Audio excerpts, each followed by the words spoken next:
Shasta Caffarelli of Tinuiti. Thank you so much for being with us. Thank you for having me. The Upfront season, what has stood out to you based on the presentations you've been a part of so far? Something that I love about this year is I feel like the walls between channels are just completely breaking down, and I don't even just mean, linear TV versus streaming TV. Our partners are really embracing creators. There's a huge convergence of audio and podcasting and video. Commerce and retail data has entered the chat. So I just think it's been a really exciting, dynamic Upfront week to hear how our partners are leveraging that. And fandom seems to be the word of the day, at least in a couple of these. How are you thinking about it? Yeah, definitely. I mean, there's totally been a shift from talking in terms of impressions and even viewership to fandom.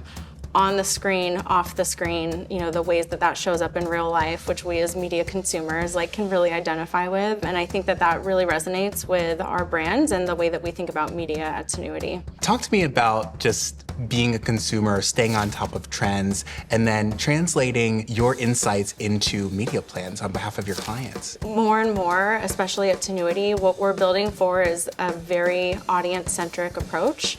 How do we do that with the most information possible, the richest inputs that we can get? And then my media team's job is really to go deploy that planning, making sure that we can actually make those campaigns come to life.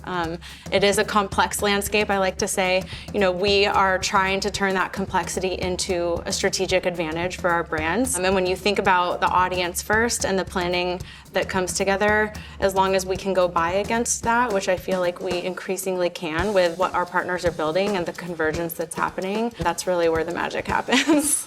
Live sports remains one of the most valuable assets in media, especially if you consider all of the games and matches kind of going over to streaming from a rights perspective. How are you advising clients to think differently about their sports investments or live investments in general? Live events and sports in particular are really that final frontier of water cooler style.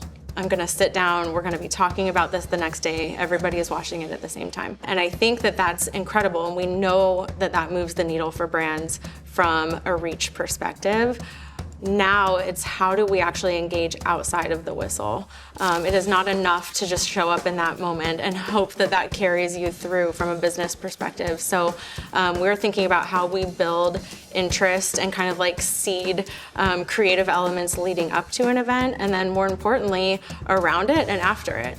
There's a lot of social conversation that happens leading into and out of a big sporting event, whether it's the Super Bowl, the Olympics, WNBA playoffs, what have you. I think we have to really consider how people are experiencing that and make sure that our brands show up in all of those places. Yes, I love a tentpole event. That can't be the one and only way that we activate. It really needs to be a very holistic campaign, and that could span weeks or months, depending on how we approach it. You touched on WNBA. Yeah. Women's sports have been one of the biggest growth stories, I want to say, in recent media history. What are you hearing from the brands that you support in terms of their involvement or wanting to sort of get in the game? Yeah, I think we've reached a real tipping point with there having been kind of this early mover advantage to brands that embraced women's sports kind of as it was on this ascent. And now we're here. It's mainstream, it's prime time.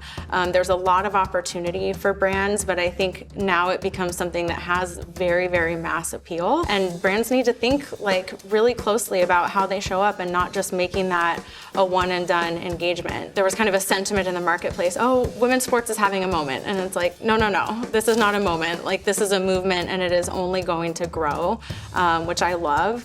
So I want brands to consider it the same way. Be thinking long term, be thinking about athlete partnerships, the ways that they can stand out in that regard. Yeah, it sounds like if you're not engaging with women's sports today, it's not too late, but some catching up. Get on it.